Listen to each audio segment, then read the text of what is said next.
అన్న నమస్తే, మీ పేరన్నా? నా పేరు మొహమ్మద్ నైముద్దీన్ అండి. నైముద్దీన్ గారు, ఇప్పుడు జూబ్లీస్ బై ఎలక్షన్స్ వస్తున్నాయి. కాంగ్రెస్ బరిలో ఉంది, బీఆర్ఎస్ హోరీ మీద ఉంది. మీ వెంట మేము గెలుస్తా అంటున్నారు. కాంగ్రెస్ తరఫున నవీన్ యాదవ్ గారు ఉన్నారు, మాగంటి సునీత గారు బీఆర్ఎస్ తరఫున ఉన్నారు. ఏ పార్టీ వచ్చేటట్టు కనబడుతుంది? బీఆర్ఎస్ వస్తుంది. అంటే దేనికి బీఆర్ఎస్ వస్తుంది? బీఆర్ఎస్ ఎందుకు వస్తుంది అంటే, అయితే రేవంత్ రెడ్డి గారు ఏదైతే మాట ఇచ్చారో ఆ మాటలన్నీ తప్పడం జరిగింది.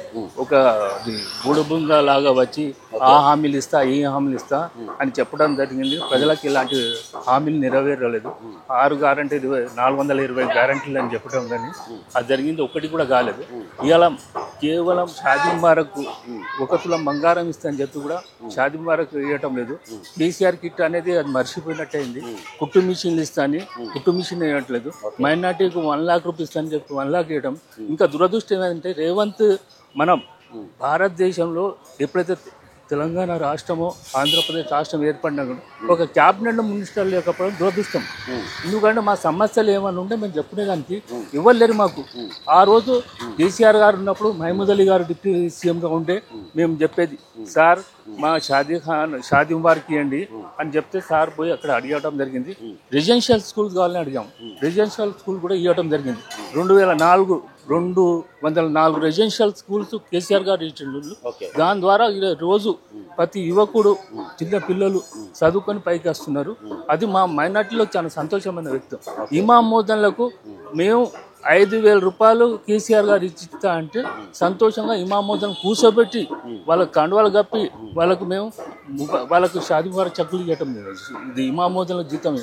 వాళ్ళకు అసంటోళ్ళకు కూడా మోసం చేసిన వ్యక్తి. ఒక 12,000 రూపాయలు ఇస్తాను చెప్పి అదే 5,000 కూడా 6 నెలలకు ఒకసారి ఇస్తాడు. పాపం ఇమాం మోదన్ కూడా మాకు మోసం చేసి అధికారంలో రేవంత్ రెడ్డి గారు వచ్చారు తప్ప ప్రజల మీద నమ్మకం లేదు. ప్రజలకు నమ్మకం లేదు. గారడీ చేస్తున్నాడు. కేవలం ఏదో లంకె బిందెలు వస్తాయని చెప్పి ఆయన అధికారం వచ్చిన ఆ లంకె బిందెలు లేవు తెలంగాణలో. తెలంగాణ రాష్ట్రం సస్యశ్యామలం కావాలని ఆ తెలంగాణ రాష్ట్రం గురించి కొట్లాడిన మేము. తెలంగాణ తెచ్చిన తర్వాత అప్పుడు 4.5 కోట్ల ప్రజల గురించి కొట్లాడినాం. ఈరోజు కూడా రేవంత్ రెడ్డి ఓడించేదానికే మేము కంకాబద్దులమైన. రాబో రోజుల్లో రేవంత్ రెడ్డి సర్కిల్ గోల్మాల్ అయితే హెచ్చరిస్తున్నాం. ఇప్పుడు మీరు ఖచ్చితంగా బీఆర్ఎస్ వస్తుంది, మాకు చాలా అన్యాయం జరిగిందని చెప్పేసి పాయింట్ టు పాయింట్ మీరు వివరించారు. కానీ ఎక్కువ శాతం మెజారిటీ ఏంటంటే నవీన్ యాదవ్ గారు గెలిచే అవకాశం ఉంది. గతంలో 2 సార్లు ఓడిపోయారు. ఈసారి మేము భారీగా గెలిపించుకునే ప్రయత్నం చేస్తున్నాం అని చెప్పేసి కూడా వినబడుతుంది. మీరేం చెప్తారు దీని గురించి? నవీన్ యాదవ్ ఇక్కడ చాలా సీనియర్ నాయకులు, కాంగ్రెస్ లీడర్లు ఉండి వాళ్ళని మోసం చేసి రేవంత్ రెడ్డి ఒక నాయకుని తయారు చేసి ఇక్కడ కార్పొరేటర్ కూడా నిలబడే వ్యక్తిని తీసుకుని వచ్చి ఎమ్మెల్యేగా చేస్తానంటే ఈరోజు ప్రజలంతా అది లేరు. ఓటు వాళ్ళకి వేయాలి, ఏం చేయాలి అనేది వాళ్ళకి తెలుసు. ప్రజలకు నాడి తెలుసు. ఒక కార్పొరేటర్ నిలబడిన వ్యక్తి ఈరోజు ఎమ్మెల్యేగా నిలబడితే అది కాన్స్టిట్యూన్సీ కూడా ఒప్పుకోరు. ఒక 70,000 ఓట్లకే నువ్వు కార్పొరేటర్ కాలేకపోయినావు. ఇప్పుడు 3 లక్షల చిల్లర ఓట్ల దగ్గర నువ్వు ఎమ్మెల్యే ఎట్లయితావు?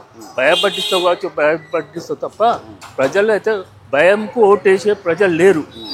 పైసలకు అమ్ముడు పోయే ప్రజలు లేరు.